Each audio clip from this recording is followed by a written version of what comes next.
دشمنوں سے کرے پیار دوستوں کی طرح۔ بسم اللہ الرحمن الرحیم۔ باب صوم بروزن فعل یفعل۔ تیسرا باب فعل یفعل کے وزن پر۔ یہ جو فعل یفعل ہے اس میں ماضی کون سا ہے؟ فعل جو پہلے ہے، اور مضارع کون سا ہے؟ یفعل جو دوسرے نمبر پر ہے، بعد میں ہے۔ تو تیسرا باب ہے فعل یفعل کے وزن پر۔ یہاں ماضی کے عین کلمے کی حرکت بدل گئی، کیونکہ پیچھے فعل یفعل تھا تو ماضی کے عین کلمے پر فتحہ تھا۔ دوسرا باب فعل یفعل تھا تو وہاں بھی ماضی کے عین کلمے پر فتحہ ہی تھا۔ اب یہ تیسرا باب آیا فعل یفعل، یہاں ماضی کے عین کلمے پر کسرہ ہے۔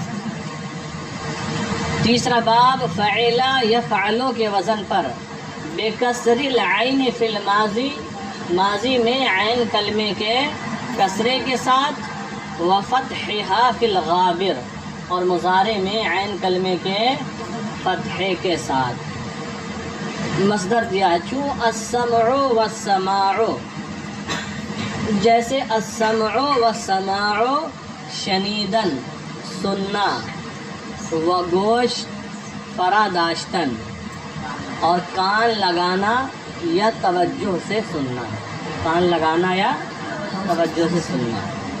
تو السمع والسماع کا معنی ہوتا ہے سننا، کان لگانا۔ اچھا ایک چیز ہے السمع والسماع، تو یہاں پر سین پر فتحہ ہے۔ کیا ہے؟ سین پر فتحہ ہے، یعنی زبر ہے۔ تو السمع والسماع سین کے فتحے کے ساتھ، اور اس پر کسرہ بھی آتا ہے، السمع یا السماع۔ السماع کسرے کے ساتھ بھی پڑھ سکتے ہیں۔ تو سین پر جو فا کلمہ ہے اس پر فتحہ اور کسرہ دونوں آتے ہیں۔ معنی کیا ہوتا ہے دونوں صورتوں میں؟ سننا۔ ہاں بعض لوگوں نے یہ کہا ہے کہ اگر سین پر فتحہ ہے، سین پر فتحہ ہے، زبر ہے، تو یہ مصدر ہے، السمع والسماع مصدر ہے، اور اگر کسرہ ہے تو یہ حاصل مصدر ہے۔ کیا ہے؟ حاصل مصدر ہے۔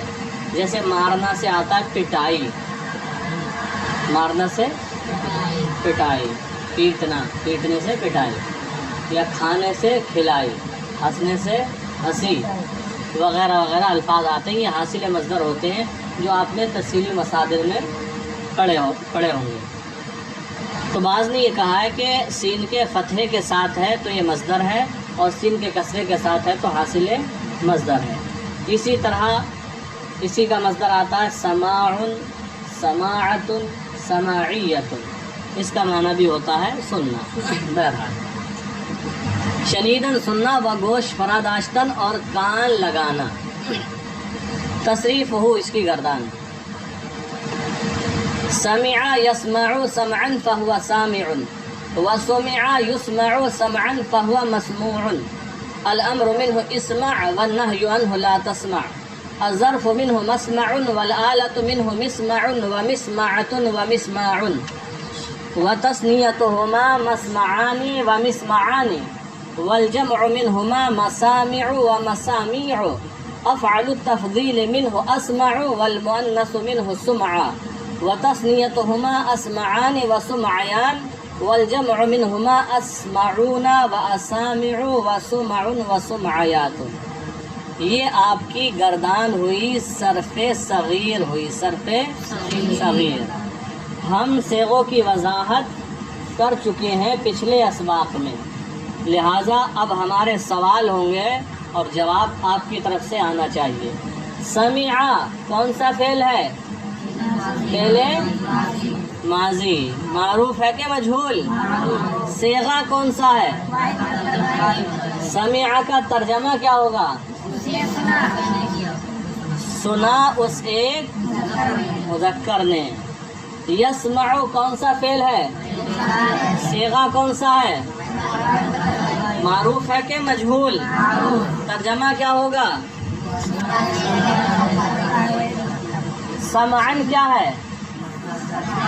مصدر ہے، کیا ترجمہ کریں گے؟ سننا، ٹھیک ہے۔ فہو سامع اسم فاعل، ترجمہ کیا ہوگا؟ سمع کا ترجمہ کیا ہوگا؟ جی پوری وضاحت کو سنا گیا وہ ایک مذکر۔ یسمع کون سا فعل ہے؟ مجہول، ترجمہ کیا ہوگا؟ سمعن کا ترجمہ کیا ہوگا؟ فہو مسموع، مسموع کا ترجمہ سنا ہوا، اور مسموع ہے کیا؟ اسم مفعول۔ اسمع کیا ہے؟ لا تسمع کیا ہے؟ مسمع کیا ہے؟ اور مسمع، مسمعتن اور مسماع کیا ہے؟ اور مسمعانی، مسمعانی، مسامع، اس میں ظرف اور اس میں اعلیٰ دونوں کی جمع، اس میں ظرف اور اس میں اعلیٰ، اور مسامع اس میں اعلیٰ کی جمع، ٹھیک ہے، مسماع کی جمع۔ اسمع کیا ہے؟ اس میں تفضیل، ترجمہ کیا ہوگا؟ زیادہ سننے والے۔ سمع کیا ہے؟ اس میں تفضیل مؤنث کا صیغہ، ترجمہ کیا ہوگا؟ اسمعانی کا ترجمہ دو مذکر، اور سمعیانی کا ترجمہ زیادہ سننے والی دو مؤنث۔ اسمعون کا ترجمہ، اور السامع، تو اسمعون اور اسامع میں کیا فرق ہے؟ یہ دونوں جمع ہیں، اس میں تفضیل کی جمع ہے، لیکن اسمعون جمع سالم ہے، اور جمع سالم کہیں یا جمع تصحیح کہیں، اور اسامع جمع تکسیر ہے، جمع مکسر۔ وسمع ترجمہ کیا ہوگا؟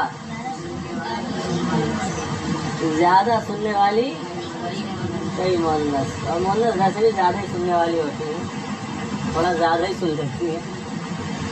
وسمعیات زیادہ سننے والا مؤنث، یہ کہاں کون سی کمپنی میں بنا ہے؟ زیادہ سننے والی کئی مؤنث ہیں، یہ دونوں بھی اس میں تفضیل کے صیغے ہیں، یعنی سمعہ کی جمع ہے، سمعن جمع تکسیر ہے، سمعیات جمع تصحیح ہے، جمع سالم ہے۔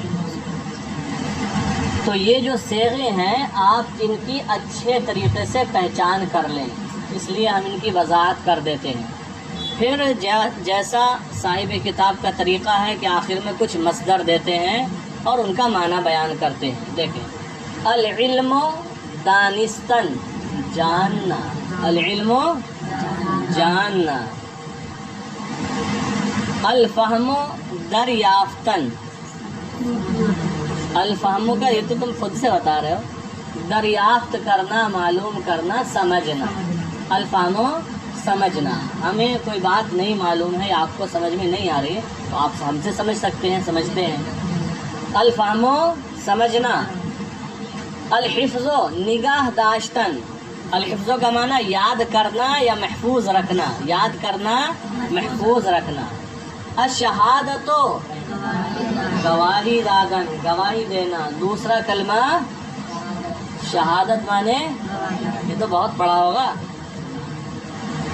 اچھا پڑھتے ہیں۔ اول کلمہ طیب پڑھایا جاتا ہے، بلکہ طیب پڑھایا جاتا ہے، چھوٹے مدرسے میں ایسے ہی ہوتا ہے نا، چلو ہے طیب لفظ، طیب مانے، دوسرا کلمہ شہادت مانے، تیسرا کلمہ تمجید مانے بزرگی، اور چوتھا کلمہ توحید مانے، آگے جا کے بیان نہیں کرتے مانے، ایسا ہی ہوتا ہے نا، دو ہی تک زیادہ بیان کیے جاتے ہیں، پورے بیان کر دو نا جب کر رہے ہو۔ چلو توحید کا معنی توحید، تفعیل کے وزن پر، یکتا ہونا، اکیلا ہونا. چلیے. الشہادت گواہی دادن، گواہی دینا. الحمد الحمد ستودن تعریف کرنا. الجہل نادانستن نہ جاننا، جاہل رہنا. الجہل نادانستن نہ جاننا. یہ آپ حضرات اچھے طریقے